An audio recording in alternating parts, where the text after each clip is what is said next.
You're good to go? Yes. Excellent. Well, hello, everybody. Welcome to the Talk to Danielle podcast. I am your host, Danielle C. Baker. And before we get started, be sure to like, follow, and subscribe to whichever channel you're listening or watching from. And today I have a great guest. I'm so excited to have her on because we have a pelvic expert on today, which is a topic that we all need to be familiar with. And she has this great book. It says Things Every Girl Should Know About Her Body. Again, this is a book I think every girl needs to have, but every woman needs to have, because honestly, I'm learning a lot from her book as well. I have the great Richa Rehan with me. And before we start about talking our book, we're going to go over basically a lot of things that our daughters should know and we should know as well. So thank you so much, Richa, for coming on today. I'm really excited to have you on. Thank you so much for having me. Now, before we get started, can you kind of tell us a little bit of your story and how you got to where you are today? Yeah, for sure. So, my name is Richa Rehan. I'm a physiotherapist by profession. I'm an entrepreneur. I have a few physiotherapy clinics in Eastern Ontario. Mhm. But I grew up in India. I studied in India. Uh, Grew up in a typical South Asian family. Didn't grow up talking a lot about the body, uh, Mhm. which we typically call the private parts, which are not supposed to be private parts. Grew up in a society where most of the girls, they don't talk about the period, pregnancy issues, painful sex, and forget about the menopause. So Mhm. I felt like these were the topics which were never discussed in the family, in the school, in the society, nowhere around me. So I moved to Canada in 2010, and then I started my physiotherapist journey up here. Nice. So you've been busy. Yes, and I have a 6-year-old, so like 5-year-old turning 6 this year. Oh, wow. So yes, busy in between the clinics, raising my daughter, and being an author. No, yes, yes, the author's going to keep you busy as well. I just got back from my book launch, and actually my book board just fell off behind me. I just put it back on quickly, but I wanted to know from your experience, because this is a topic, like you say, there's a wide spectrum of families of whether we don't talk about anything or we talk about everything. That's the kind of family portrait that I had. My mom was a nurse, and she just made sure that her daughters knew everything as much as she could back in the day. But from your experience, at what time should we start talking to our daughters about their bodies? So it's like it's never too early. It's Mm, like this is like like we have to go with the age appropriate education. Like if I talk about the 2 or 3 year old, when they are at the 2 3 year old, they need to know the correct name for their body parts. They need to know this is vulva, this is penis, this is vagina, uterus.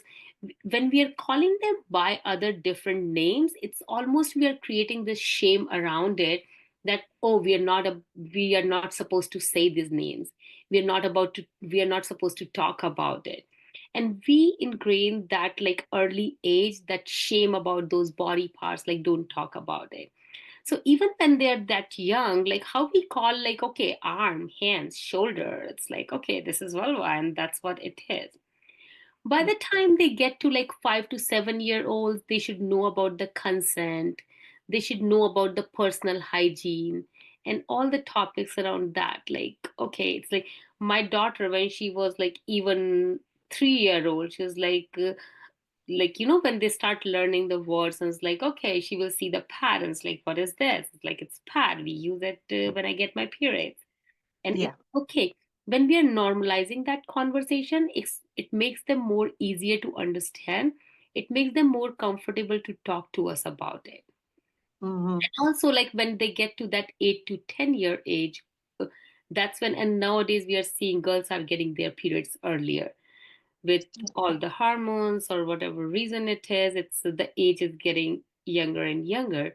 So when they're knowing about those emotions, it's like, okay, why they are feeling like that, knowing all about their body, knowing all about the periods, knowing about their body and emotional shift, it makes it easier for them to understand that why these changes are happening and Hmm. what's normal and what's not normal. Like every in between that 11 to 14-year-old, even like no matter it's a boys or girls, everybody should know about the menstrual cycle. They should know about the variety of period products. Like, okay, it's not just one thing. I can have this, like, and nowadays it's, we are blessed to be living in that era where we have this wide variety of period products. Like, you Yeah. can use this, how to use them. If you're not able to use one thing, okay, might be it's you feel more comfortable using another product, but it's not normal to have pain while using any of the products. So unless and Right. until they're not gonna know the normal, they won't know what not normal is. That's so true. And everybody's normal is different too, right? Everybody is different. So at least to get those guidelines, it's so important. That was actually one of the questions I wanted to ask you because that's when it comes to period talk, and talking about the cycles, parents can get very uncomfortable about the whole topic because that was definitely a taboo from the previous generations. So is there a way that we can introduce um, girls to their cycles in a way that the parents can be comfortable? Is there like a kind of a basis where they can start introducing it slowly? Yes, for sure. So it's like, like I always feel like kids are very connected to nature. Hmm. They understand it better when we are showing them something in the nature, and it's like, okay, this is how our body grows and this is how our body changes. So, like a very small example, it's like, okay, how the moon have its phases, right? It grow from the full moon Yeah. to like the smallest, and how it changes, and every phase is beautiful. That's Hmm. how we want to make them understand that it's the change in your body, and every change is beautiful, and what's normal and not normal. I talk a lot about it, but also it's like, why do we have periods? It's like your body is preparing for the future growth, for the more development. What exactly happens in the body when you get the period? So I explained a very beautiful kind of analogy in my book, that it's almost like your uterus is getting prepared to grow a baby. It's like a nest, it's nesting in there, and then it Hmm. realizes that, like, no baby for now, and then it starts shedding that lining, it's taking the decoration off, and it starts decorating it again. So it's almost like showing those changes, but not showing them like kind of scaring them. It's like, oh, it's like you're gonna get that periods and you're gonna feel like shit, and you're gonna feel bad about it, or your body feel, rather than that, like, it's a beautiful change in the body, and it goes in the phases, and everybody gets through it in one or the different way. And Yeah. it's like a normal body function, just like how we breathe, how we digest our food. Like, that's how the period health is. I like that. That not the scary, because obviously when it comes to blood, we associate it when, especially when we're little, to something's bad, right? And then so it can be very scary for especially girls to know that this is going to be happening on a regular basis. I like that. We're going to redecorate. We're, we're renovating again. I And love it's that. like, okay, like eating and digestion is something, it's like, which happens and you want it to happen. That's how the period is something you want your periods to happen. It's important for your body's growth. Yes, I like that. You give the functionality of it. And that's a little bit how my mom, because she was a nurse, she started off with the the respiratory system, the circulatory system, those kind of things, and then she's like, and then we have the reproductive system. And so by the time she got to that, it was more of a informational scientific, it wasn't anything that made us feel uncomfortable, like you were saying. It's just like eating and that's what you mentioned.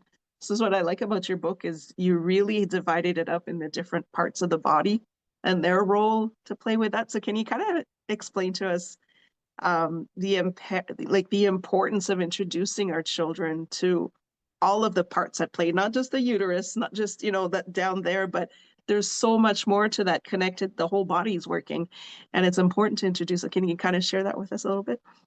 Yes, for sure. So it is important because it's not just about the uterus doing the job and the bleeding and all of that. Hmm. When girls know a lot more than that about the periods, they feel empowered. Like, it's almost like how we talk about the cycle syncing. So in the before, when we used to talk about the cycle syncing, it was totally different. It's like, oh, one person get her period, another person is getting it. That's not the cycle syncing in my experience. The cycle syncing is like, okay, you have the days where you feel low, and you have the days where you feel more productive, and Mm-hmm. it's all based on your hormones, how the hormones are making those changes in your body. If girls start like from the early age, if they know to track their periods, if they know how to track their ovulation days, if they know how to track the different cycle of the menstruation, they know after a while what their days are, and they know what their productive days are. And they can be more like, with everything, like with the sports, with the training, with the academics, everywhere it can work so much better in their favor, because they know that, okay, these are the days after my period where I need more rest. These are the days where I'm more productive and I want to catch up on doing more things in these days. Mm-hmm. Just overall from the body part too, like this is the vulva, this is the cervix, this is what ovary does, this is what the clitoris does. So it's like not adding the shame to any of the body parts, or not just like, how it's like so many memes and so many times it's a joke. It's like, okay, you're a Yeah. little bit cranky, are you on your periods? It's like, yeah, might be, but not associating it with the negative all the time, associating it to positives, that okay, there might be the days when I feel low, but also I have these days where I'm way more productive than the other days. Yeah. Also, a smaller part of it becomes the pelvic floor. It's like, we teach kids about the different muscles. Yeah, if we have a stronger and good lower body muscles, we can do the kicks, we can do this. If we have a stronger arms, we are able to lift more, we are able to do this. But also the pelvic floor plays such a big role in the overall bodily functions, like everything related to bladder, bowel, and the sexual health. So if they know about their pelvic floor, if they learn about it, it will be so much easier. So that, like, I always say, it's like if your kid is going to the doctor or trying to explain you that I have a problem right here, if they know Mm-hmm. all the names, they will be able to explain you that what exactly happening, rather than just saying there's something wrong down there. Yeah. No, I like that. It's so true that the that builds confidence too, to know that there's something specific, and it's not something to be embarrassed about. It's just like any other body part. If something's not right, you can identify it and find the right way to treat it. Yeah, Yeah. 100%. And like when we are talking about the menstrual health, it not just become the menstrual health, Mhm. because how's the nutrition is, how's the hydration is, so many nutritional deficiencies, like low iron, like yeah, like the girls are more prone to that because of this whole monthly bleeding. So it's like having all that knowledge really empowers them, I feel. Yeah, and that's is where it's so important. I can see the link now where when you always kind of relate the feeling low because it's your period, oh, you must be, this kind of you're kind of um not giving it the importance that, because yes, low iron is a thing, and everything else that comes with it. It's not just the iron, but the whole body is Yeah. switching. And so it's important to not downplay that and say, okay, this is what it is. So now you know how to make yourself feel better, Yeah. and not um play. You don't have to be a victim in this. There's something that you can do to make it work. We have to live with this our entire lives, so we got to Yeah. start strong. I like that. You mentioned earlier, and I kind of want to. I figured I'd introduce it right away. You mentioned all the period products and everything that's out there. That could be overwhelming for parents to have to introduce that to their children and how to use it properly and keep the hygiene going and all of that. So, is there any information? Um, what kind of information should parents really be sharing with, for their daughters to kind of understand the differences in the products, and seeing uh, some parents may not want their daughters to use certain types of products, and that's okay. But later on, as they grow older, they might want to revisit that. So can you kind of see share with us what information we should be giving our daughters when it comes to the different products out there and how to keep the hygiene going in the process as well. Yes, for sure. So I'm a big believer of like lay all the options out there so that they know that there's this wide variety of products. We don't only just have one option. Especially nowadays, like being in sports, being active, they don't want to be sitting at home and they want to still enjoy things like the swimming, going to a water park, going to the park, going on the slides. So that's why I love to tell them about everything like the pads. Definitely, like when I grew up, like the pads was the only big thing. And Yeah, until like very, very old, I never even introduced to the tampons. And I used to feel that, okay, it was at that time. But sometimes it surprises me even how less education we have around it, even at this time. I had one of the moms who wanted me to explain to her daughter all about periods. And she was like, can you talk to her? I'm just not sure what to tell her. And I was like, sure. And I was talking to her and I was explaining all about the period products, that there are pads, there are tampons, there are menstrual cups and discs, there are period underwear, that you mhm, have all this. And the first question she had was like, what if I lose the tampon in there? yeah, And I was like, you won't. It is like it's not like a never-ending tunnel. It's the vaginal tube, and it's like it will stay in there, and you will be able to. And then we talked about like how you can take it out if it's stuck or you're having trouble with. But I felt like it was the less education we have in the schools, in the community for girls, that even if we are not talking about the period products enough, they mhm, will see like somewhere hidden in the ads that yes, there is the pad, there are the tampons, period underwear. But what I feel is like they should be introduced to everything, because not one period product is going to be a right fit or a best fit for everybody. Might yeah, be somebody feels more comfortable with the pads, but might be other person feels more comfortable with the tampon. But also like explaining them about like, okay, if you're using tampon, you should be changing in between certain time period because of the toxic shock syndrome. You can't leave it in there for like 10 hours. And yeah, read the packaging, like every packaging has like, okay, how long you should be using it for. And nowadays, as we are getting more like aware towards the environment, here there are the period underwear, there's the reusable cloth pads. And might be they want to like, once they have all these different options, then they're more open to like talk about it and feel comfortable. It's like, okay, I don't want to use this and I want to use this one. But yeah, and that's the thing, like if parents feel like, okay, I don't want my to introduce my kid to this one, fine, there's still so many products. Like if yeah, you don't feel comfortable using the menstrual cups, you still have the pads, tampons, period underwear. Or if you don't feel comfortable with the other thing, there's still like you live with like these three four different options. yeah. And I could see that too, as it gives the options even if you don't know that much, because I know the period underwear and the period cups are newer.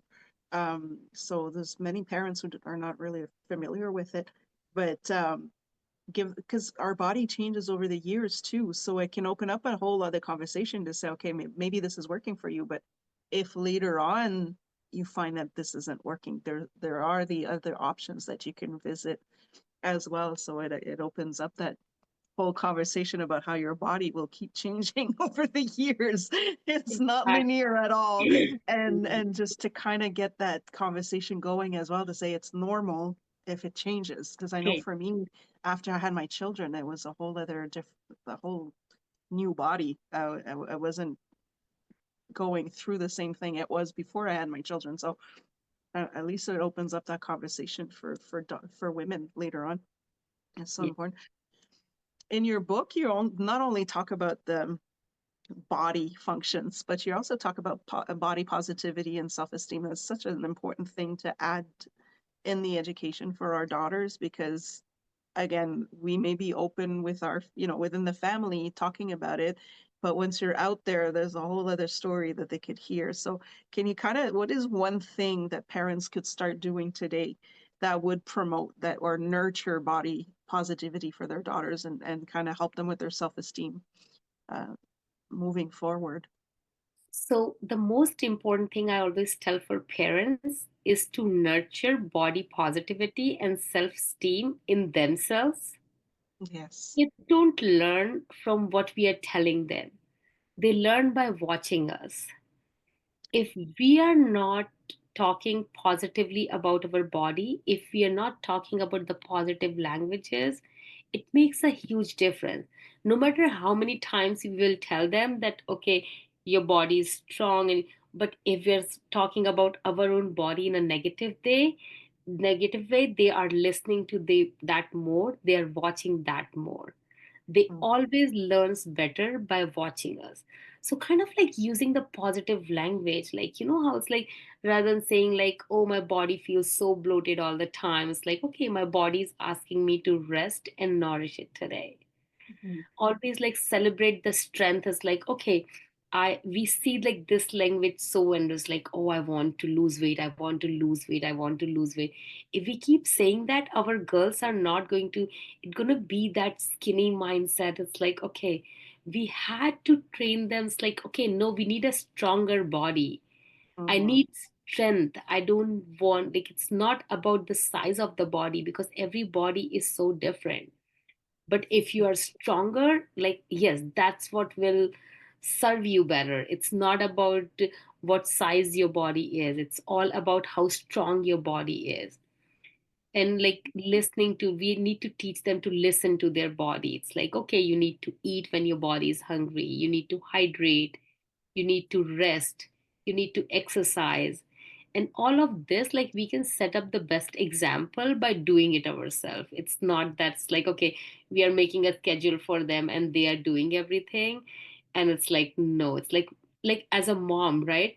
If we are not going to accept the changes in our body, because it is going to change, it's not going to stay like that forever. It's the changes, and these changes are beautiful. So if we are accepting as the beautiful changes, they will be accepting those puberty changes more better. So Yeah, it's that's it. yeah, it's like it's always like show them and let them follow, and they will learn better. And other Yeah. than that, like, yeah, like more and more resources for them, podcasts, book, conversations around it. Hmm. That But is so true. preach is not going to just do the job. We have to show them. To show them, I'm always preaching that they learn. They don't listen to us. They watch us.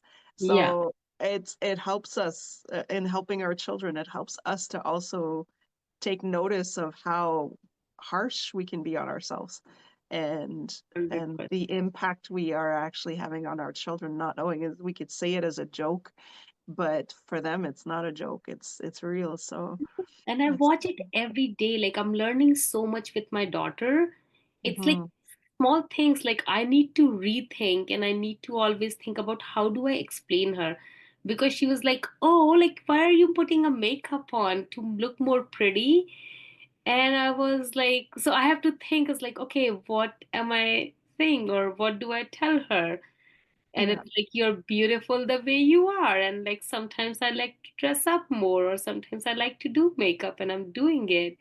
It have nothing to be like you have to be the certain way. And there is questions about everything. It's like, oh, can we do yoga, can we do exercise?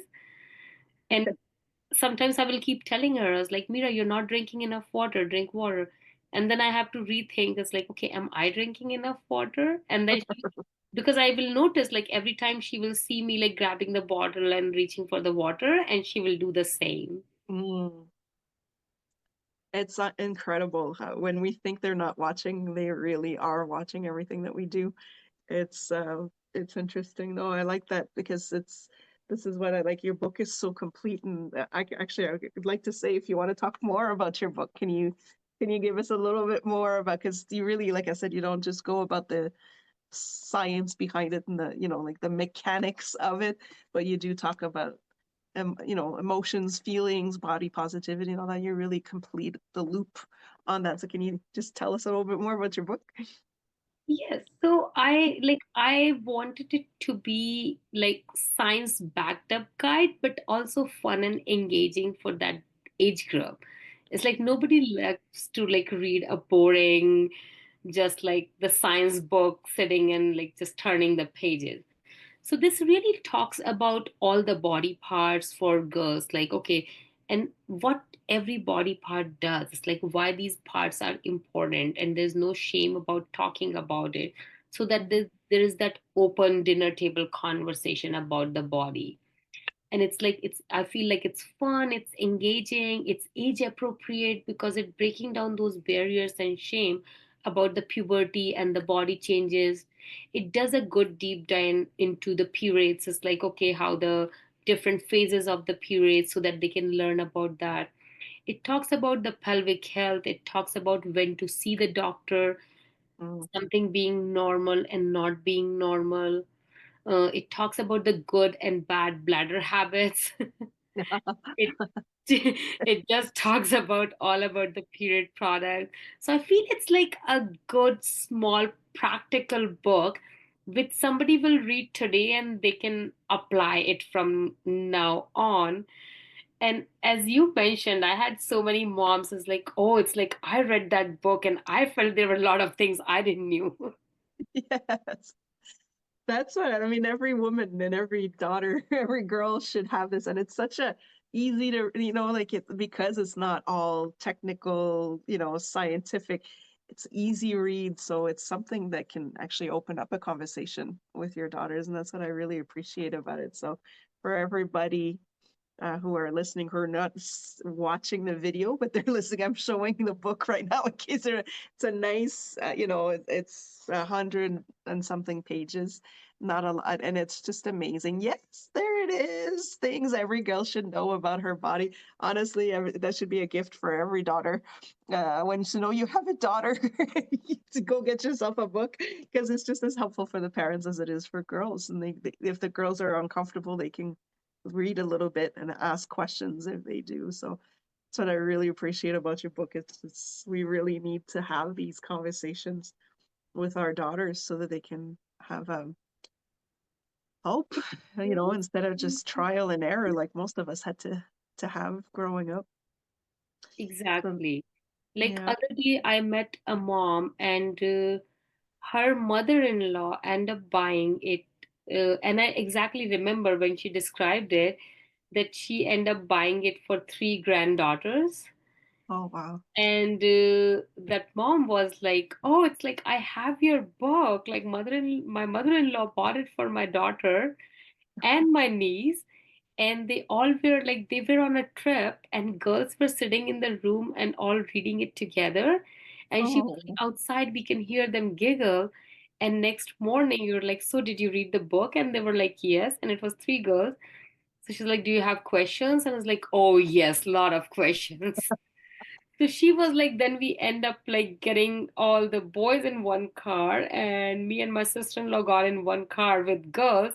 And she was like, the whole from Toronto to Kingston, we were just discussing these topics, and they had so many questions because it just opened up that conversation for them. I love that because I think a lot of the times girls just don't know if they can ask questions, or again, they're kind of embarrassed, they're not quite sure. And like you say, some girls get it younger, some of them get, so there's all that, don't want to talk about it too much if you haven't gotten them yet, but all of your friends did. So it takes that all of that taboo out of it, and I think it's wonderful. It it makes it a really interesting car ride. Exactly. Do you have anything coming up, or like with new projects? Because I mean that keeps you busy for a while. A book will keep you busy, and you're already busy with your practice. But anything coming up, anything new coming up for you that you could share with us? Yes, so I'm working on a digital platform for education for girls in the Mm, pelvic health area. I'm working on another book on menopause. I can't wait to.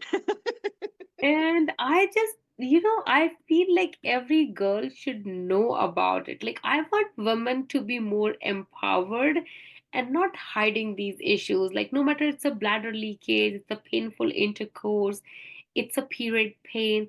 There are so many things we never talked about. It was just so hidden. All the symptoms with menopause.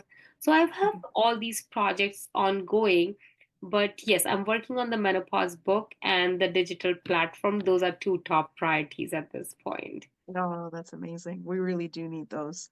Something that's easier access, and you can kind of do it at your own pace. So the digital platform would be great.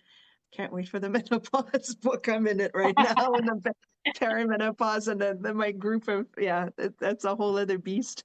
So it'll be great to see that coming. It's a lot of work, but before we wrap up and we can kind of guide people to you, see if they want to find out more about what you do. I always ask this question, and I can't wait to hear your answer. It's a promise that I made for a little girl. She was interviewing adults asking this question, so I told her I would ask the adults too when I interview them. Then that question is, what do you want to be when you grow up? So I like that's so interesting, like because it's like that. What I want, and I think about it every now and then because I was like, okay, I always keep telling everybody, it's like, okay, when I retire, I never want to be retired. I want Yeah. to travel all over the world talking about pelvic health Hmm. and like That's just good. giving that, like sharing that information, empowering girls. But I can bring a little bit of everything. Like I can still continue to do the travel, but for some reason everything around me these days I feel is related to the pelvic health, related to the women's health. I Yeah. feel like no matter, like even if it's in the party there is a conversation going on, gradually somehow it will just like kind of start gradually getting towards the pelvic health. And a Yeah. lot of times like we talk about is like, okay, it's like things we never talk about, but nowadays it's all about the vaginas. No, I'm sure you have really interesting conversations often. No, but this is great because you're kind of doing it already, so you're already in it. But the travel will just be a bonus to go along with it. Right, like a lot of speaking engagements, and it's like, yeah, Yeah. might be like 1 month here, 1 month there, and it's like, and all like stigma-free education. It's like we're like no shame involved with it. Yes, we need that more and more now than, just to be able to freely talk about this and educate ourselves because there is still a lack there and it's so Yeah. necessary. So yes, you're going to be busy for a really long time because I feel like we're just starting now to open up about it a little bit more in an educational way. Like you see so much that's maybe a lot of misinformation. So it's important to get the right basis for it, and then especially to protect our daughters as well. I think it's great. Oh, this is great. Well, I could talk to you all day about this. It's so interesting. And I know that some of the listeners are going to have a whole bunch of questions, but how can they reach you or follow you or, see all the other work? Because I see you on social media and you do a lot of these little spurts of information about everything, not just for girls, but for everybody. So where can people follow you or contact you if they wanted to see more of your work? So I'm very active on my Instagram, which is called the Pelvic Experts. So Hmm. they can definitely follow me on my Instagram, the Pelvic Experts. They can reach out to me through my website, www.richarehan.com. And they can buy my book and they can get all the information from there. That's amazing. Yes, and I'll be sure to add that to the description so they know where to get your book and how to contact you if they want to know more about your upcoming work as well. That way that they can follow you. Thank you so much for coming on again. I could keep you on forever. I mean, we could basically just dissect your book and people will keep Reach listening, out. but I'll leave it to that. We'll have you back on when you're ready to come back again. I just enjoyed, but thank you so much. This is beautiful work, and I just appreciate. I was so excited when I saw it, and I was just like, we all need this. And thank you so much for sharing your knowledge with us. I really appreciate it. Thank you so much for having me, Daniel. Like, I was so excited for this podcast. Like, I really wanted people to know more about it. Yeah. And when somebody send me a message on Instagram. I always respond back. Like I do love to answer people's questions. So yeah. That's good. Yes. So that's what I like to say that too. It's like you're a real person. You will reply. You will, you know, this is what you do for work. So you do have the answers and you can definitely help. And we need that. So thank you. Thank you so much for the beautiful work that you do. Thanks a lot. Thank you. So everybody, don't forget to check the description. I will put Richa's all her information on there so you can follow. Don't forget to like, follow, and subscribe to whichever channel you're listening and watching from. And until next time, stay safe, stay awesome, and we'll talk soon.